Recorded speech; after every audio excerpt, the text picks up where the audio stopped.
Printers are still fucking evil. Yeah. And HP is actually trying to make them more evil by making them essentially like the whole games as a service thing. Hmm. Or like there's like a monthly fee. You can only replace it with the HP ink and all that bullshit. It's Or just yeah, we changed to different ink and it tells us every time we use it, like, you're using the wrong ink. yeah. I'm like fuck you. Yeah. If it works then and it's cheaper, I don't care. It's like, oh, Mhm. you're out of cyan. Do you still want to print this black and white Yeah. paper? I'm like, it's black and white, dude. Like Jesus. And then it disconnects from the Wi-Fi. It randomly crashes without a cause. It's terrible. Yeah, we It, have a it, computer right next to it, and that's the one that has the most trouble printing always. It's right next to yeah, it. the irony of that is not lost on me. Mhm.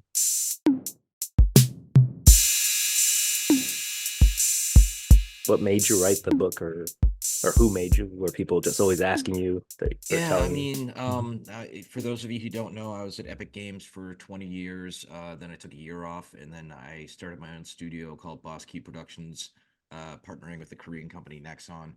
That lasted nearly 4 years. We made two games. The first one was called Lawbreakers. It was a Mhm. hero-based shooter, and it hit right at the same exact time when all the other hero-based shooters hit, and we just got drowned in the glut of the market. Then we scrambled to try and make our own, taking on a battle royale with a game called Radical Heights. That was we didn't have cheat protection. Hackers essentially infiltrated that, and then we just ran out of money. And so I had a year where I was depressed after that. At the same time, my Australian Shepherd, Teddy, that's what Mhm. my shrine to him and his ashes behind me. He couldn't walk anymore. He was getting incontinent, and he was 13. And I was realizing that I was keeping him alive more for me than for him, and had to let him go. And Mhm. so I had a year of depression after that. But then I just sat down and just said, I think I have a story to tell. It's a 17-year-old kid, making his first game before he even graduates high school. Hooking up with this company that eventually become a multi-billion-dollar company, and go to all these conferences, be on stage at Grauman's Chinese Theater demonstrating a video game in front of Yeah. thousands of journalists, and meeting Bill Gates and celebrities and things like that. And it's been quite the wild ride. And then in the process, I'm not like a billionaire, but I'm quite comfortable, is what I like to Mhm. tell people. Mhm. I was also lucky enough to invest in Oculus, but it was essentially the way that I saw writing the book was that it was therapy that I get a little bit of money off of, right? And I actually wound up with a writing partner, a guy named Todd Gold. He wrote Little Girl Lost by Drew Barrymore. He wrote books for the Osbournes, Mina Suvari. He literally lived the Cameron Crowe life of being embedded back in the day as a rock journalist. He was embedded with Michael Jackson in Japan in the Mhm. 80s. He was embedded with Madonna in London in the 80s. He's showing me photos of him in like Bubbles the chimp, and everything Wow. like that. Yeah, years later, I'm like, I ain't going anywhere near a damn chimpanzee. I've seen those things pull your face off. Yeah. Um, and he, I was always considered myself a decent writer, but he helped kind of guide me through all of it. And so I did about 75% of the heavy lifting. Then he kind of took it and kind of tied it all together, as like the Big Lebowski's rug. It really tied the room together. Mhm. And he's just a good dude. Sometimes we exchange a bazillion emails. I'd send him new chapters. Then we'd have a long phone call, and we'd refine, just like video games where you iterate. And same thing with restaurants where you do friends and family soft opening, or Broadway does workshops. And life in general is about iteration, and I think there's a lot of that in the book as well. Yeah. Well, I know you mentioned him on, like, as your ghostwriter on Alana's podcast, Hmm. but I know people always say like, "Oh, I didn't use a ghostwriter." They're trying to make it like a negative thing, but then the way you explained it was more like they're your guide or your personal editor kind of person. Like they're Kind of like more there with you. more like a writing partner. Yeah, but it's still And your words and your voice. Like I can yeah, tell it's your voice and your tone. It's not like you just told him a story and he just wrote it out. I feel like he was yeah. more I, massaging I I things. I love memoirs. I'm currently I just finished Valerie Bertinelli's latest, um, where she's coming to terms with the fact that she loves food, but she struggles with her weight, and then she just Hmm. learned to love herself after all of it. And she's a beautiful woman inside and out. Uh, uh, she's married to Eddie Van Halen, and then gave birth to Wolfgang Van Halen, who has his own band now and used to play and Yeah. tour with Van Halen. Just a fascinating read. Now I'm reading a Rex Chapman's memoir. He's the guy who was a professional basketball player.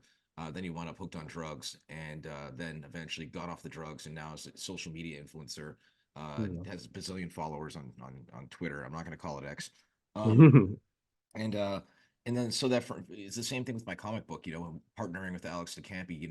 I find that I'm at my best creatively when I have somebody to bounce things off of.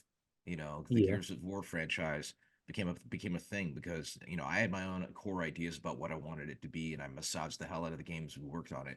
But I also had the great producer Rod Ferguson. I had my design partner Lee Perry. Chris Perner as the art director. The list goes on and on. And if I create in a vacuum, it's not my best work usually.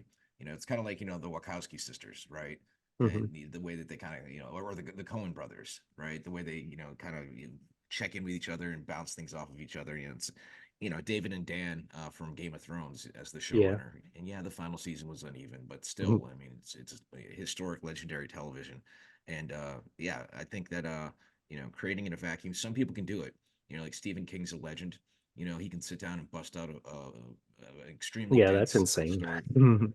Well, sorry, burping up lunch. The whole Mhm. story about him was that he doesn't remember writing Cujo. Like Yeah. he was so drugged out during that time period, Mhm. and I read eventually, yeah, the on well, writing book yeah, yeah, that it's yeah, kind of his history, but also about writing. yeah. I read that. I read that as well. Mhm. I have a sticker on the back of my phone that says "book slut."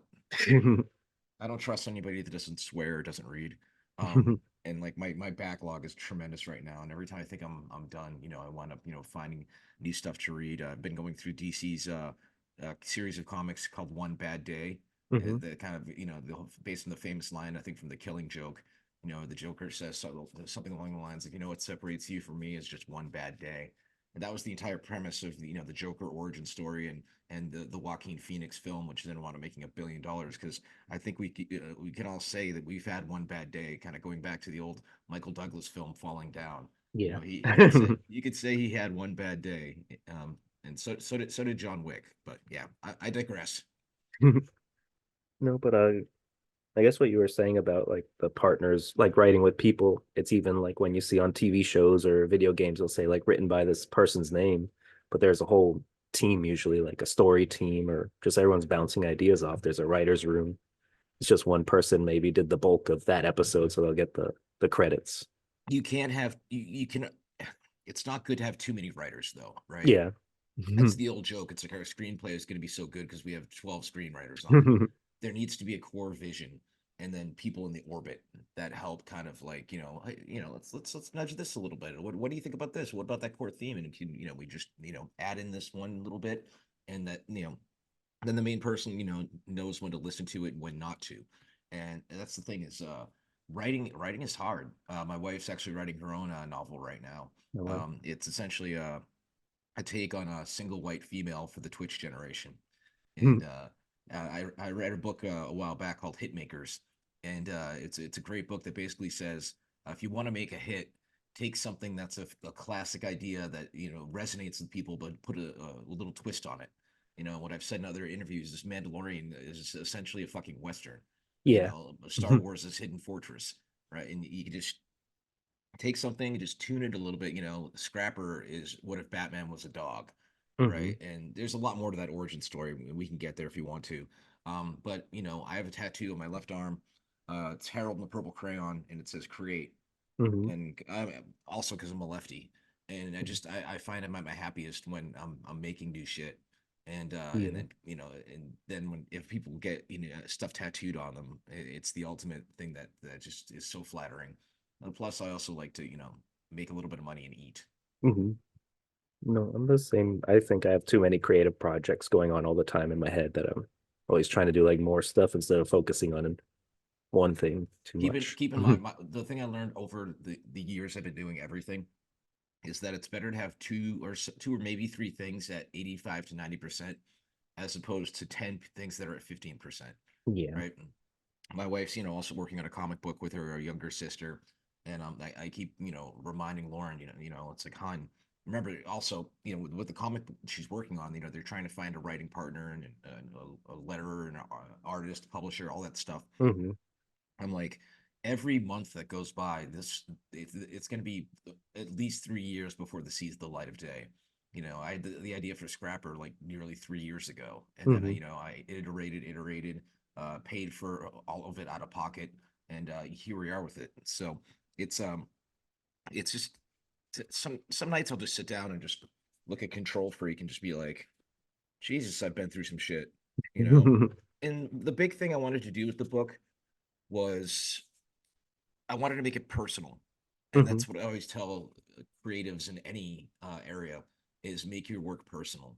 And Gears One came out of the sadness of the fall of my first marriage, right? And you Hmm. could feel that in the game. The fact that Mad World was one of my songs I would listen to when I realized my first marriage was failing. And there's been plenty of books written about the video game industry, but I put it all out there. Hmm. Like especially when I was 15 and my dad died. I lost the Nintendo World Championships, and I was molested by a guy I met on the internet. Yeah. And I believe that if you're somewhat of a public figure and you've been through the last thing, if you can share it, and be raw and open about it, I think people who've gone through that can kind of feel a little bit better about the trauma that they've received at the hands of a horrible, horrible person. Hmm. So, and then talking about, I had an affair, you know, during the fall of my first marriage. Names have been changed to protect the innocent and the guilty. And thanks, Simon and Schuster Legal. And then, I dated around a bunch, and then eventually I found the love of my life in my wife Lauren. And the thing is um, the book is ultimately a love story. It's my love story about the video game industry, but it's also the video game industry helped me find the love of my life. Yeah. And yeah, and it just ends with, Lauren pinching my butt and saying, just you be you. And, on like social media, I'm a bit of an exaggerated version of myself, because, eyeballs equals money. Hmm. And the thing is I have millions of miles on American Airlines and Delta. I've flown almost all around the world. And when I was working at Epic, I was doing like wearing so many different hats.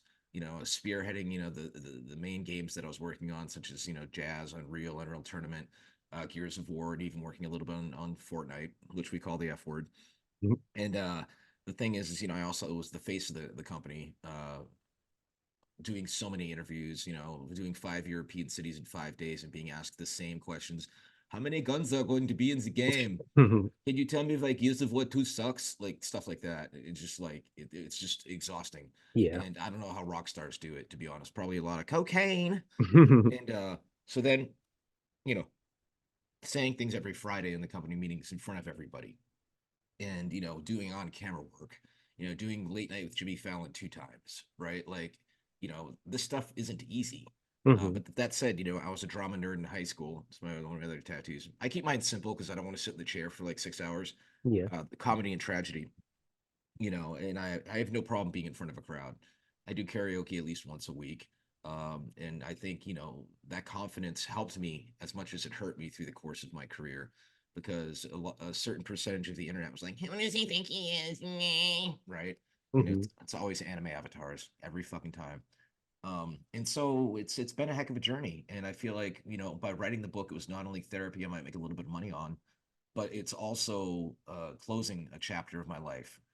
For me being the pimply faced kid in high school who couldn't get a date, but then found his footing in drama all the way through to this my own personal hero's journey, and finding the love of my life, and being happily married for God, this August it's going to be 12 years, and been together for over 14, and marriage is a garden. You have to tend to it. Hmm. Any relationship is, friends as well. And communication is essential, and potentially butt stuff. Yeah. Yeah, actually, recently I did my stand-up comedy debut. Oh, I I'm did. writing jokes to do my third Oh, stand-up comedy in a few weeks because I do oh, improv, but they have oh, stand-up at awesome! my theater. Did we just become best friends? Maybe. No, there's a lot of parallels in like what you're doing now and me too. That's why I also have been like I always loved your work from Gears of War and the games, but then to see everything you've done after, it's like, oh, there's a lot of parallels in our lives. So I wanted to talk to you about that stuff too. Yeah, man. It's comedy is it's fucking hard, man. Like I said, I have no problem being in front of a crowd, but I watch stand up almost every night. Yeah. And I become friends with a bunch of them. Like Patton Oswalt came to town, and we are like DMing back and forth. I was like, "Great new set, dude!" And Hmm. got drunk with Doug Stanhope backstage. Went backstage and hung out with Sam Morril. Erica Rhodes and I are slowly kind of becoming friends, and I love her brand of comedy. She's also adorable, which doesn't Hmm. hurt. Um, and we met Nikki Glazier at a meet and greet after one of her shows. Then Hmm. we went and saw her again like 2 years later. And people are going up for a photo. I'm like, I don't need a photo. I already have one. And she signed it. She wrote, "I'm at least a solid 8 in this, Nikki." And just the art of comedy. The idea of first off getting up there, second off crowd work is fascinating to me. Yeah. Callbacks and just the pacing, the timing, the cadence. Reading the room. If a joke lands, letting it breathe.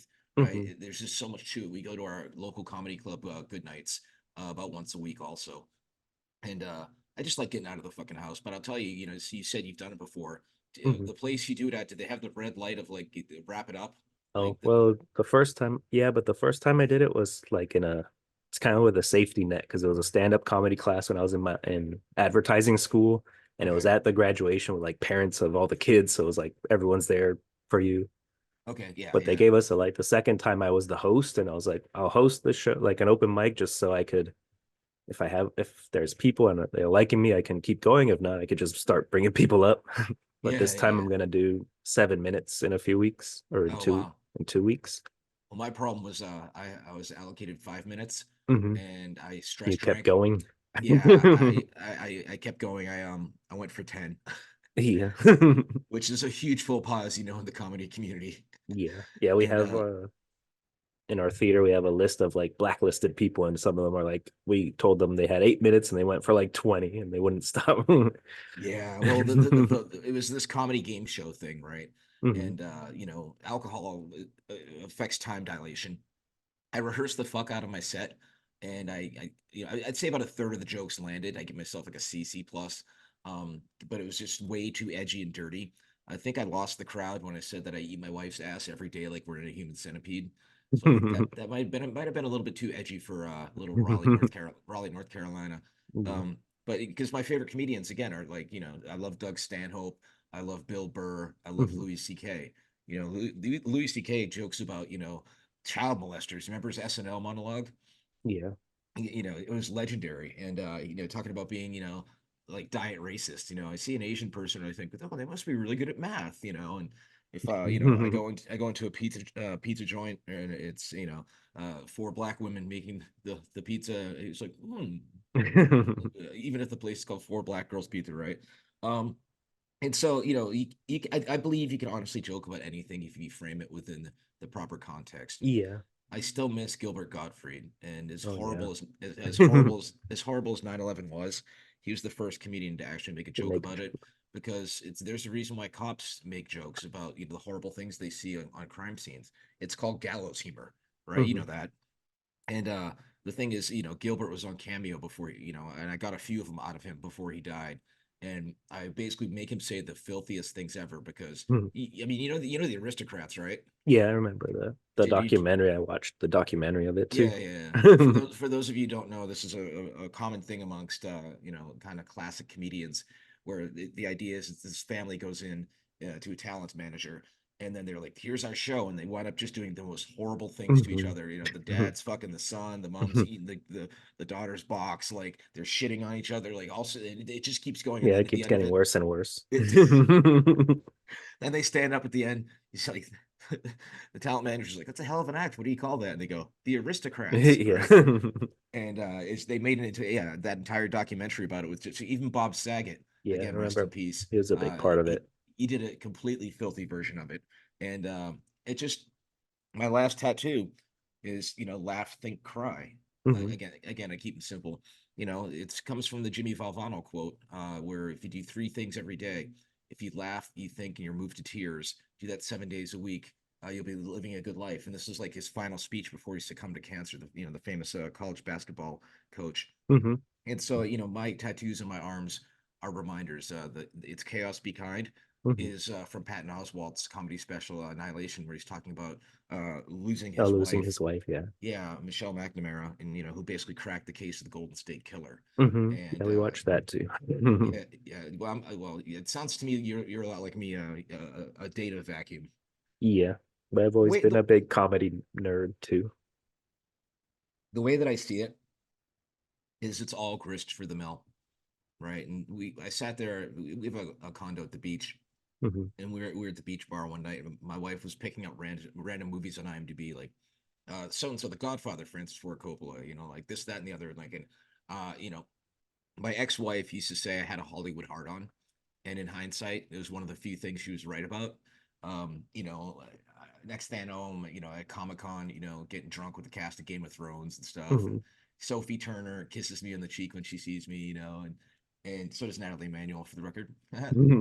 Weird flex, but okay. And I just, if you can speak the language of a different industry, right? Like, I can. My One of the things I was good at, going back to the book at Epic, was, I could sit there and geek out about Terry Pratchett's Discworld series with the programmers, or I could then go to a pub and have 6 pints with the artists. Hmm. The original title of the book was "Not Cool Enough for the Cool Kids, Not Nerdy Enough for the Nerds." But Hmm. that actually, that Venn diagram wound up being one of my strengths. And one of the things that I loved to do when I worked in games was just go around the office and do what I called shoulder surfing, and just see, what are you working on? Oh my God, you should put a band-aid on that person's face. Or, oh, you just coded up this thing. Can I play it? Can I see how it feels? Oh, can we make the character move 10% faster? Like that Hmm. kind of stuff. And I believe that's, you know, not to be cocky, but that's what sometimes makes the difference between 83% rated game on the review aggregate sites and a 92 to 93% rated game. It's that little, that je ne sais quoi. And that was one of the Hmm. things that I was really good at, I'd like to believe. Yeah. Um, And Epic was really really good to me, but I'd like to believe I was great with them, because I not only was the face of the studio for so long and delivered 90 plus rated games consistently, but also it kept morale up and also helped sell the engine as often as possible. Every time, so many people out there forget that Unreal was a game before it was a yeah. global brand of an engine. And the thing is I would we would get new features in the engine, and I would deliberately change the stories or the environments to reflect that. It's like, okay, if we have these new caustic light hitting the water and reflects onto the wall, like put water in this section. If we get a really really good fire effect, like put torches in this one section to use that to light it, right? And that was like so key. I also, you know, would go on business trips to help sell the engine. I zipped up to Montreal one time to sell the Unreal Engine for Splinter Cell to Ubisoft, etc. And I got really, really good at demoing the engine, and the pacing of, like, okay, here's how you do this, that, and the other, boom, boom, Hmm. boom. It's kind of like Sham Wow guy. I think that guy died actually. Anyway, One of them did, the ShamWow or the other guy. some guy, some guy, some guy coked himself to death essentially. Hmm. So that's my thing is my next tattoo. I'm pretty sure it was Michelangelo that said it. Was I'm always learning, Hmm. and that's my thing these days. Is I love learning new industries, new businesses. The restaurants that I co-own, and Hmm. learning about expo and in front of the house versus back of the house, and turnover and things like that. When to update the menu. It's in the restaurant business, in bar business. If it's an you're gonna get if it's a good place, you're gonna get business Thursday, Friday, Saturday. But Sunday, have brunch or drag brunch. Monday Hmm. have karaoke. Wednesday do trivia Yeah, night. bring Those, people in. yeah, bring the butts in the seats, right? And also the key thing with that is to own the land if you can. The Michael Keaton Oh movie, yeah, the movie The the if you've seen founder. it. Yeah, about Hmm. Ray Kroc and McDonald's, Yeah. and how he kind of talked to McDonald's guys like, let's reduce costs and let's franchise this, and then let's own the land. And the McDonald's guys kind of got you know pushed out of it because Ray Kroc was kind of a dick. Hmm. And I mean, but business is business. And I love the line at the end of that film where he says, well, why'd you keep McDonald's? He's like, no one's gonna buy a burger from a place called Croc, right? Yeah. And so that's the thing is learning about Broadway and I just got a check today from Hades Town, which won 8 Tonys, and that story's so weird because the guy who played Connor Murphy in Dear Evan Hansen on Broadway Hmm. became a fan of my work, and I followed him. And I don't take random DMs. I only it sounds snobby, but it's like I have a good solid like I want somebody that I actually fucking know, or it could be a mutually beneficial professional relationship online. Yeah. And so he Alex Boynello and I started chatting in the DMs, and he says, "Hey, the production company I'm working with, TBD Productions, they're looking for some fresh blood to produce on Broadway, and there's this upcoming show called Hades Town about the classic tale of Orpheus, Eurydice, Hades, and Persephone, kind of retold by way of this jazzy, Hmm. folksy kind of New We Orleans saw vibe. it. We saw it last year, and it was It great. is And then I bought the book that she wrote about all the songs and how like many iterations everything's gone through with all the workshopping and stuff. And yeah, it's super cool. a nice Mitchell, yeah. Hmm. Um, and it's just a magical show. And to be there, at Radio City Music Hall at the Tonys and to see it win 8 Tonys, including Best Musical, after my studio had folded, I was like, Yeah. ah, that was a much needed win, which kind of single handedly jolted me out of my depression. And it's funny, there's a famous bar in New York across from the Walter Kerr Theater called Hurley's. Hmm. It's a really adorable pub, and we usually I hate Times Square, but when we go up to New York, we binge on so much Broadway that it just makes sense. We used to stay at Union Square, but it's just getting across town, especially at that time of day. If you got to get dinner, you got to get the show, blah blah blah. I went to Hurley's for a pint before going to see Hades Town for like the third time or whatever, Hmm. and I noticed Anais Mitchell like coming in to she was doing a Q&A across the street after the musical finished, and she's chilling having a drink, and it was raining that day. She didn't have an umbrella, and so I was like, "Oh, Anais, or I always fuck up her name, how to Hmm. pronounce it. Um, uh, I'm one of the co-producers of the show, and it's turned out so wonderful. And congratulations on everything, et cetera, et cetera." And I was like, "She's about to leave," and I bolted up, and I was like, "Take my umbrella." She's like, "I'm just going across the street." I'm like, "No, it's the principle of it all, like Yeah. you created this beautiful thing, and I had the opportunity to be involved in it." And my kind of, for lack of a better term, popping my cherry on Broadway. And she, took the umbrella, and she just had a really sweet, kind way about her.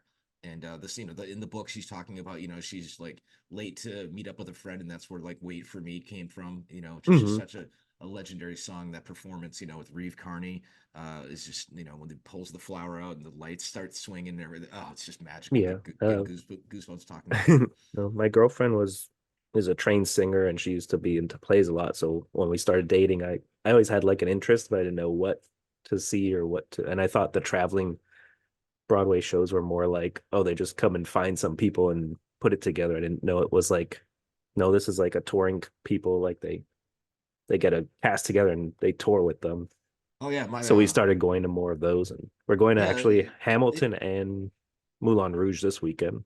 Oh, I'm actually an investor in Moulin Rouge and the German one right Oh now. wow. Mm. Well, we've gone to like a lot of shows I just just because. I love there's like two types of people, when it comes to those shows. There's like the ones going to like a Broadway players show where you can see the husbands just like, Yeah. and then there's ones like sounds like you guys and my wife and I were like both of us are like, yeah, Yeah. let's go cry at Dear Evan Hansen and things like that.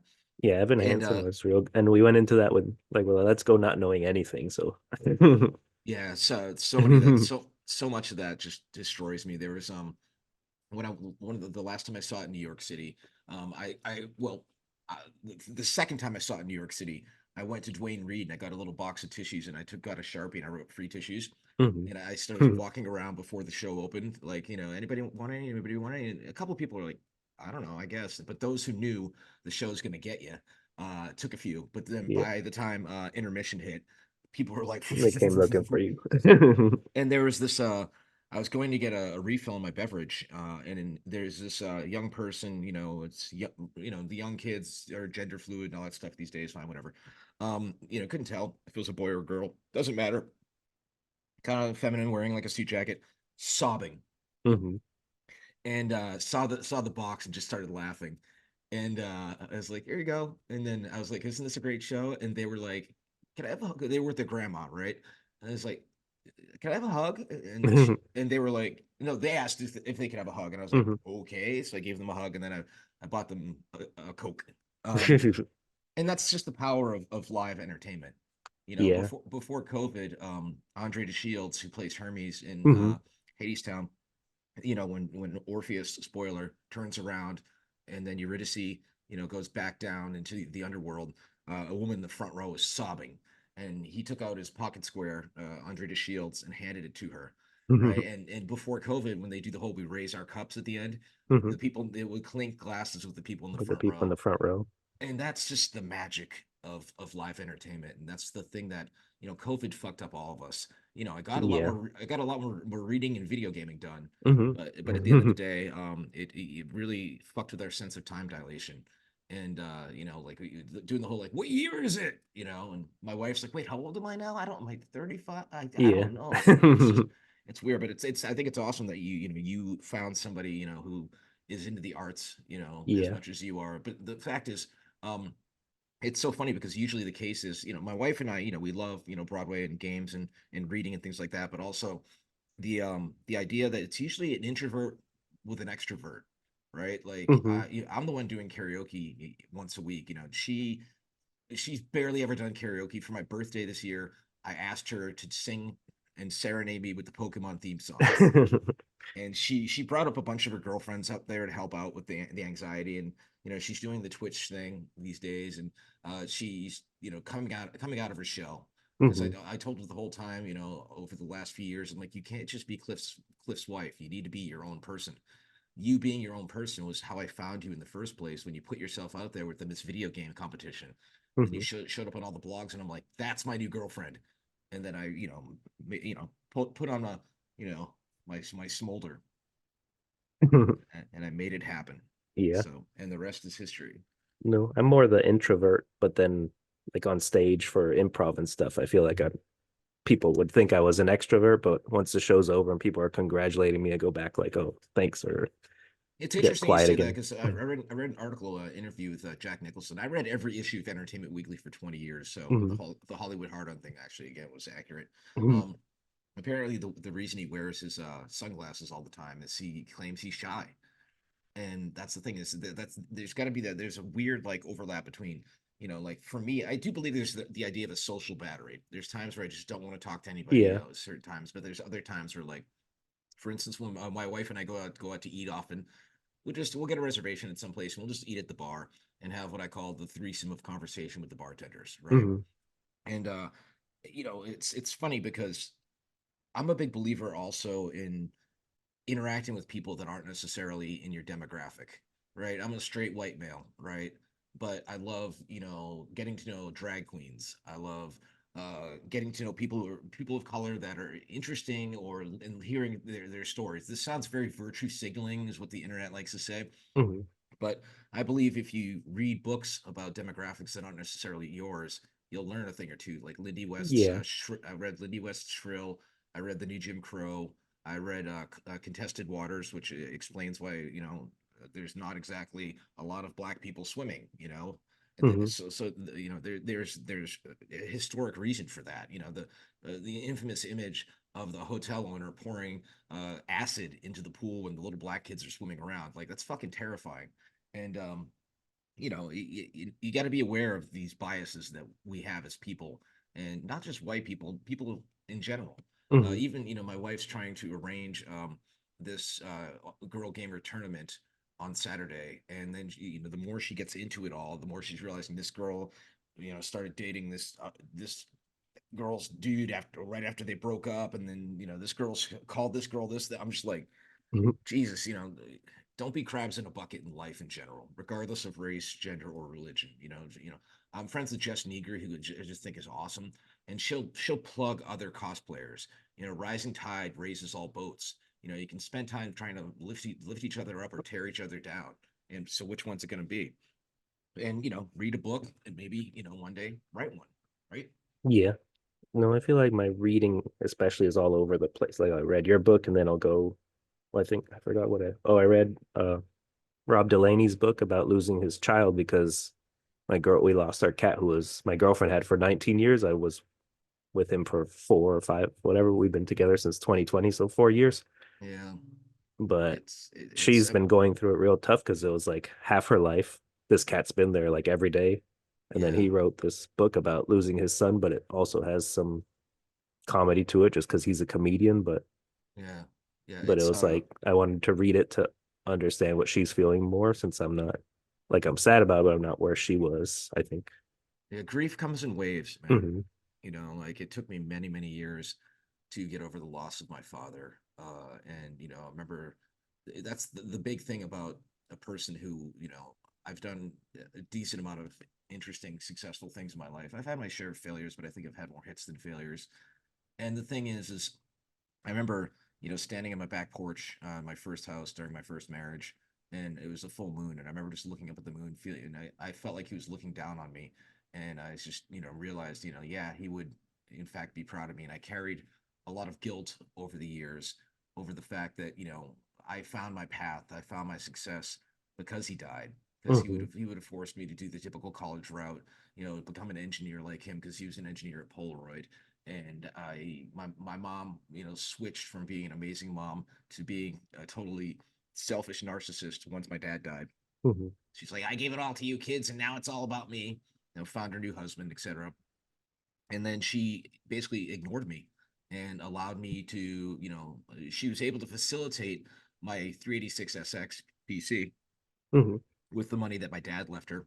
But that was what gave me the leg up. The rest of it was sweat equity after that, teaching myself, Windows Paint, then Deluxe Paint, Photoshop, uh, Visual Basic, networking with Epic, bursting through the door and sending it one of my games to Epic, and then partnering with them to then which led to Jazz Jackrabbit, and then getting an early version of the Unreal Engine and all of that.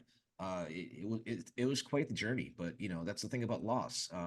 What's the saying? I think from WandaVision, what is grief if not love persevering? I believe. I just thought that line just hit me like a ton of bricks. And my wife lost her mom a couple years back Hmm. during the COVID era. She was diagnosed stage 4 lung cancer. Oh yeah. Never smoked a day in her life, and it was terminal. We wound up going back and forth to Louisiana and staying in Airbnbs of debatable quality. And I always joke that Bleszinski's die quick. I lost my nephew at 22, and he boom in a car accident. My dad boom heart attack in a golf course. I'd never had anybody in my family have cancer. And Hmm. for the record, again, I have a shirt that says "fuck cancer." And the thing is, people who say F asterisk cancer, like, no, say fuck cancer. Like, Hmm. if there's ever a time to say fuck, it's that. I'd never seen someone decline like that. And, Yeah, that's we hard. wanted to make sure she, was surrounded by, her family, as she passed. And it wasn't pretty, dude. In the movies, when somebody dies of cancer, it's like, she was struggling for air until the last minute. I could see her frantically looking around. It fucked me up, man. And maybe that could be an inspiration for something to kind of for my wife and I to work on to kind of be therapy for healing. Hmm. That's the thing is, one of my clips that I love to talk about is from uh, Doctor Who. It's the scene where the Doctor takes Vincent Van Gogh through the TARDIS, into the future, and takes him to the Musée d'Orsay. And Vincent was a struggling artist his whole life. He barely could sell a painting, and then to see the art gallery and everything like that, you got Karen Gillan over to the side, just kind of, just kind of, just looking pretty and being awesome.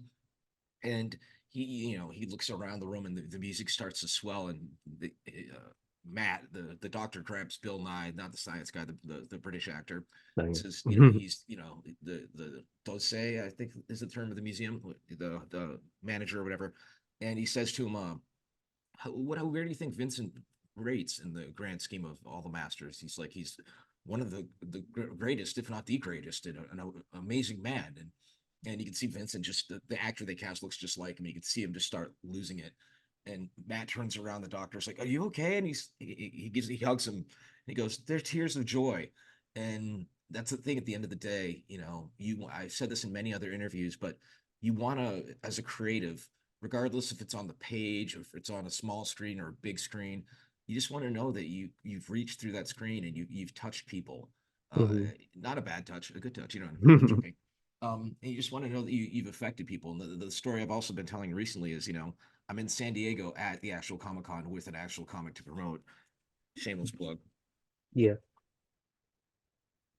And this woman must have been like 55, comes up to my table there with my writing partner Alex DeCampi. We were signing Scrapper, and but plenty of people showed up with Gears stuff too. Cool, acknowledge your past, but then direct them to your future. Hmm. And Hmm. this woman's sobbing, and she's like, "Gears of War saved my life," and she hands me the stuff to sign, and then I start crying, and then I was like, "Oh my god, I'm so glad. I mean, I could have helped," and then I was like, "Do you want a hug?" And she's like, "Yeah," and I give her a hug, and then she came back the next day to sign more stuff, and if there was a third day and she came back again, it would have started getting weird. But people, if you can create something that people are willing to scar their bodies for, that is the ultimate honor as a creative. And what I always say is, I'm an atheist, but if God was the creator, the best way we can honor them is by creating. Hmm. Be it art, dance, singing, painting, creating kids, just create. As they said in Rent, the opposite of war isn't peace, it's creation. Yeah. Um, but there was something, and I guess going back to the book that I wanted to talk about was I called it like gaming first because it's cool you're reading about these things. Like first you talk about joining Epic, like right when they're starting, and now when you think of Epic, you think it's like the biggest company that have the Epic game store that they're giving us free games every month. They're like buying everything up. And then another thing was the when you were making Gears of War, there was the minigun like reload, the Yeah, the the active mini reload. game, which now like you're saying that, and I was like, that's in all these games. I was like, oh yeah, but that was the first. I remember playing it and be like, this is so cool. Now it's an afterthought in all these games, but there's like all these moments that you talk about. They're like you created this thing or your team created this thing that now is just a normal thing. Imitation is the most sincere form of flattery. Hmm. And when Grand Theft Auto actually put cover in, I was like, ooh, shit. I mean, we weren't the first ones to do cover. WinBack and I think it was the N64 did it. Kill Switch was the inspiration. Hmm. The pitch deck to Microsoft for Gears said Resident Kill Switch because I thought the cover system Kill Switch was really interesting but unrefined, and I thought the Resident Evil's over the shoulder view and kind of horror was also really compelling. And let's mash that up Yeah. together. And once Unreal Engine 3 fully came online, we're like, okay, this definitely needs to be third person. And then seeing, Lee Perry showing me Kill Switch, and I was like, ooh, the ability to touch the world like that is really, really interesting. And let's slow things down a little bit from the Unreal and Unreal Tournament games. And the kicker is, you think about shooter players, they always go for the path of least resistance and how quickly can I kill the motherfucker in front of me. The chainsaw was cool and iconic, but you're locked down for like 2 seconds, and people can Hmm. just roll up to you and shotgun insta jibby, right? And and we put all this time and effort into these executions, which people only randomly do when it's the last person at the end of a match. No one's going to stop and sit there for like 10 seconds beating somebody to death with their own arm where everyone else is around there, like bullets are flying and things like that. Hmm. You look at Call of Duty and it's iron sights, 3 bullets dead. Same thing with Counter Strike, which I still always say is the most airtight shooter ever made. My wife's playing CS2 right now, Oh. and there's some things that they're still refining on that because you know she cares about being good when she streams, Hmm. and that's part of her problem because it's not this is always about being good, it's about being entertaining. Yeah. It's about overacting. What's up, guys? Like and subscribe, that kind of stuff. And it's I loved having those eureka moments. I remember walking into Laurent, his office one night, again because we worked many many hours, and being like, I was thinking at the end of the day, we didn't have reloading in Unreal Tournament, right? And then I'm thinking like, okay, we're gonna have reloading, but how can I take passive gameplay and make it active? How can I give the player something to do while he's waiting for this, and then can I do risk to reward? Hmm. Burnout 3 was big at the time, and the tutorial literally says, the more risks you take, the bigger the reward. That's like just game design loop 101. And that was, a lot of where that came from. The idea of, I would sit there during Gears 1 and come into my office, and I would load up the latest version of the game, and I had a simple map which was with all the different cover types, and I would feel how many milliseconds this took, what the distance is to do the slide versus the roll. Can I slip around cover? Can I mantle? Can I chain these things together and get like an interesting movement system?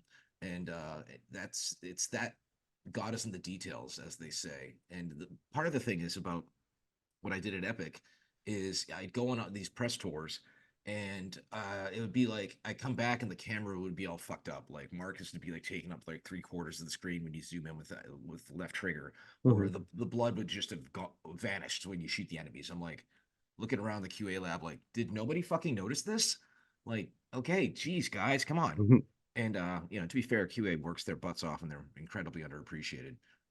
But when you know what you want and you have a vision, sometimes you got to take the bull by the horns and just be like, okay, here's how shit's gonna go. And I've had my wins, I've had my losses, but when I'm focused on something, I like to think I'm pretty good at it. Yeah. And then you were there for the trilogy, but when they made other Gears of Wars, did you consult on them at all, or you just they did that? I worked a little bit on Judgment, but Judgment wasn't the game that I wanted it to be. Hmm. Lee Perry wanted to make a hub-based game where it was two players, and one was the stranded, the homeless people, and the other one was the Onyx Guard, the super high-tech, secret faction of the COG. I wanted to make kind of like a Halo ODST, where it Yeah. was all just four Onyx Guard characters. They had all of the weapons that the COG weren't allowed to have, like laser rifles and night vision and thermal vision and things like that. Maybe even jetpacks. And Rod was just like, no, that's too risky because people can fly. Who did the amazing Bulletstorm? They were the ones tasked with doing it because Epic was trying to prototype new stuff, which eventually led to fucking Fortnite. And Yeah. I'll Mhm. never forget Rod tried to cancel Fortnite. I was standing in the room because again I worked on it a little bit, and the core team that had kind of produced the initial version slash prototype of it. Rod's like, this could be big. It could actually be too big because Rod, was emotionally invested in Gears. He has a tattoo of the Crimson Omen on himself. As much as I love Scrapper and everything else I've done, I'm not going to get a tattoo to myself. It's like Steven Spielberg getting a tattoo of ET on his ass. And for the record, Rod's the best producer in the industry. But that said, it could be big, and here we are. They've done a fantastic job with their chapters and their seasons Yeah. For Fortnite, and just keeping it fresh, and doing as the kids say, nonstop collabs. Hmm. That's the thing is, it goes back to me talking about my writing partner, on the comic and the memoir. It's like I like having the right person to collab with, and they say it's not show friends, it's show business, but in many ways it is show friends. Hmm.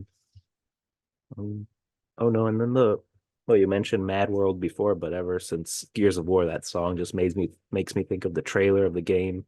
Even in the book, when you're describing the trailer, I just saw it in my head, and then I went on YouTube and watched it because of that, and I Yeah, well, remember this. Gears was a game changer in a lot of ways. I mean, that it changed game advertising, where Hmm. the whole juxtaposition of music that doesn't necessarily seem like it goes with the game, but ultimately winds up resonating towards the tail end.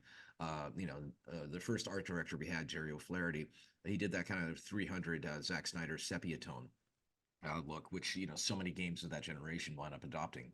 And I think it was kind of like the rubber banding off of the Unreal Tournament games being so bright, filled with colored lighting and red versus blue and things like that. And the thing about the Mad World commercial is, I'll never forget being how shell shocked I was sitting there in that meeting room with the marketing team and them proposing that song. Like somehow my sadness through the fall of my first marriage kind of went through the ether and they felt it.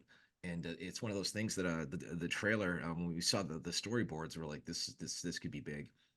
And then it was actually directed by an up and coming director named Joe Kaczynski, who wound up going on to do Tron Legacy, Oh as yeah. well as I can't remember the Tom Cruise movie with the towers right now, as well as he did the latest Top Gun, and just to rise up through the ranks in Hollywood like that, and then next thing you know, you're filming these jet fighter sequences with Tom fucking Cruise is pretty crazy. He's a great guy, man. He came up to me at the Game Awards years ago and introduced himself. Quite tall too. Hmm. But yeah, it's always interesting to see where people get their start. Like the Janie's Got a Gun video was directed by from Aerosmith was directed by David Fincher, and then he Yeah. went on to do all of his awesome movies. Yeah, I feel a And lot that of directors started with like music videos, commercials, and you're like, oh yeah, wow. well that's the whole walk before you run. Yeah. I have a whole I started picking up Final Draft. I wrote a short that I was planning on directing myself, but I care too much about the idea of the script to do it by myself. So maybe Hmm. I'll find the right partner for that to make it happen. It's about a woman who's grieving for the loss of her child, and then a mysterious young man kind of gives her encouraging words, and it kind of has a little bit of a twist at the end. And we're also at the our our local Alamo Draft House about Oh once a no. week. Yeah, because I love the whole like no talking, no texting. You get Yeah. one warning, then your ass gets Mhm. booted out. Because one of my biggest pet peeves in life are fucking movie talkers. We um we had one of our girlfriends staying in our guest house for a while because she's going through a rough patch fiscally, and she'd come in and we'd watch movies and she'd have a bunch of red wine and she'd just fucking yammer, and I was just like, there's if you're first off never in public. Second off, we have a decent movie set up downstairs. If you're in the movie room, and there's like an establishing shot where, there's no dialogue and it's just panning over a forest, you can be like, I wonder what's going to happen. If you have two people at a diner going back and forth like this, then shut the fuck up. Because the person who talks during fucking movie or play is going to be the first person in Act Three to be like, wait, who is that? Why is he doing Yeah. that? It's like if you were paying fucking attention, and that's the thing is, I'm always studying the things that I watch. And like, that's the thing is, my wife never paid attention to a lot of that. She hadn't seen Seven, The Usual Suspects. She was too busy, being knee deep in her video games, right? Mhm. Going to LAN parties and working at GameStop and things like that. And I'm like, no, you can enjoy film and you can enjoy games and you can enjoy books and comic books and Broadway. Mhm. Like, there's a lot of overlap between all of that. The fact that, when it comes back to the book and writing a book, my writing partner, Todd, told me, it seems like daunting, because your average book, unless you're like, J.K. Rowling's later books or Stephen King is, 300, 350 pages, maybe, right? Unless it's Dune, Jesus. And the thing is he says if you write one page a day, every day, in a year, you'll have a book. And Yeah. so, I try, going back to film for a second, I know I'm all over the fucking board. Mhm. Um, you know, I'll point out to my wife like that was a really good shot, huh? And then now like these days she's turning to me, she's like, oh my god, that was one single take, wasn't it? I'm like, yeah, yeah, or maybe they stitched it together a little bit, but still, it was really effective. Like that scene in Children of Men where they're in the car, and they get attacked, like, and they show how they filmed it, and it's just they're like lowering the seats, the cameras are going all over and everything like that. Yeah. And Clive Owen's like running through the city later. That was partially some of the inspiration for Gears also. And just pay attention to the world around you. Surround yourself with the diverse, interesting entertainment, and you might learn a thing or two. We are all just sponges, and just absorb everything, and then when the time comes, put something back into the ether and see what you can come up with, and hopefully get paid during it. And that's the Mhm. thing is, with my own hero's journey about the video game industry, my current state, apart from the other things that I've been involved with, is I'm doing just a lot of consulting right now, and I never want to be a CEO again. Heavy is the head that wears the crown. I honestly believe that if you're a CEO, you have to be a sociopath. And I'll never forget how hard it was that day when I had to shut down my own studio. And if and I always get asked in every interview if Microsoft wants me to consult, or the Gears TV show or film, and I'm like, I'm open. They have Mhm. my number, but it's weird. Maybe I just talk about butt stuff too much on Twitter. I don't know, but it is what it is. So that's why I'm focusing on my new creative endeavors and business things that I'm noodling in. Yeah. Well, I feel like you were the first, I guess, big name attached to like a game or a series, and now we have people like Neil Druckmann that we think of, like, well, everything Naughty Dog and Last of Us, and Corey with God of War and stuff. But I feel like you were the first kind of big name, like, oh, that's the guy for the game, even though there's these huge Well, teams. I think Kojima was the first, Yeah, to be well, the honest. But first that I well, to rem back up, it was to you me. had for me you had Richard Garriott at first, with Ultimate Lord British, Mhm. and then you had Kojima, of course, but then of course Ramiro broke the Yeah. mold, with Doom and Quake. And I remember seeing interviews with him in like Wired and whatnot, and I was like, I want to be that guy. He looks like he's in a band. And then I had all my different looks over the years, wearing pimp suits to E3, and having red hair, and then the blonde tips and things like that. And it's one of those things. And then the faux hawk, with the chainsaw gun photo with the red shirt, it says like, I just killed a six pack to watch it die, which I still have for the record. And mostly fits, mostly. And the thing is the companies these days largely do not want gamers to know who the main person is behind the game's vision. Hmm. because they want them to be replaceable. And I've said this in other interviews that if you open a restaurant and you have a star chef and they craft the menu for you, you own the menu.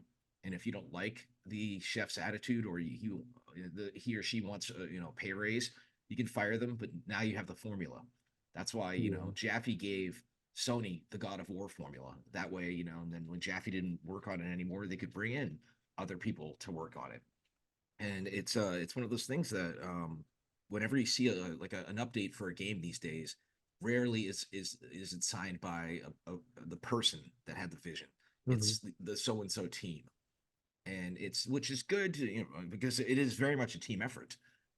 But at the end of the day, it's like the industry I feel like doesn't value auteurs as much as, like, for example, like film. But I also do love the fact that like Neil Druckmann directed a couple episodes of The Last of Us. He was Yeah. actually involved, which turned out to be really really freaking great. Hmm. Or And that's then what I was just thinking, because I was thinking like, oh, there was something recently that the person that made the original source material worked on like the TV show or some adaptation that was that new. Like working yeah, on when I saw that, I'm like, that's awesome. Like I'm really excited about this because he's part of well, it. and more importantly, he got Mhm. credited. He got credited Yeah. for it. But that's also showing off that if you can make a great video game, you possibly have it within you to direct a TV show or produce a Broadway play or write a book or Hmm. everything. There's just the sky's the limit when you're a creative who's willing to put in the sweat equity in life. Yeah. I won't keep you too much longer. I just wanted to ask you, I guess, about Hades Town. Like, how much are you involved with it as the producer? It's purely an investment. Just an investment. And Yeah, with restaurants too, or restaurants is more you're helping. the restaurants are investments, but I do pipe up occasionally. About things that are egregious. Like talking to the GMs and being like, guys, this menu's not working. What happened to the bratwurst? We're a beer garden.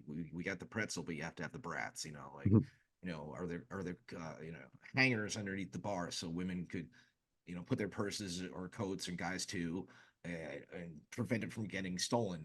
On a busy Saturday night. um, and being like, hey, can we do drag brunch? First Sunday every month, or how about karaoke and that kind of thing. Yeah. But overall, the thing is when you have a situation like that, you have to just trust management to do their jobs, and then if there's something egregious, speak up. But by and large, I do let management do their thing. And are there other more creative, well, you're doing the comic, but are there other more creative or creative investing projects that you're doing also, or different Um, industries you're jumping into I'm there? involved with this. Imagine Minecraft meets Roblox. Hmm. It's called Adamontage, and it's actually live right now. Adamontage.com, Okay. ATO montage. And the thing is that basically it's like micro voxels. So like if you have a traditional 3D model Hmm. and you kind of clip through it, it's just it's like paper mache, right? There's nothing inside. But what voxels add is volume. They had, one of the demos they had was a scan of like a rat's heart, and you could go in and like look inside the rat's heart and things like that, and but also, building up to the ability to build your own game and paint with voxels in the world and import all these models and have almost like limitless draw distances and things like that. Yeah, when you get super duper close, you can kind of see the micro voxels, but largely it holds up. And same thing with tech, Hmm. it'll get better. And I'm lucky enough to have invested in Oculus. Yeah. This is with one of the early prototypes signed by the team, Well. and Hmm. it was the greatest investment of my entire life. And I've had my hits, I've had my misses again, but uh, as I put my foot in the door with these various industries, I pay attention. And that's the thing about comedy. I want to get traction in comedy, but I don't, because I don't want to travel around to like Boise, Idaho, Hmm. and have to stay on like a double tree and Yeah, flying for on a like whole weekend. yeah, and flying on like Spirit Airlines and shit. Yeah.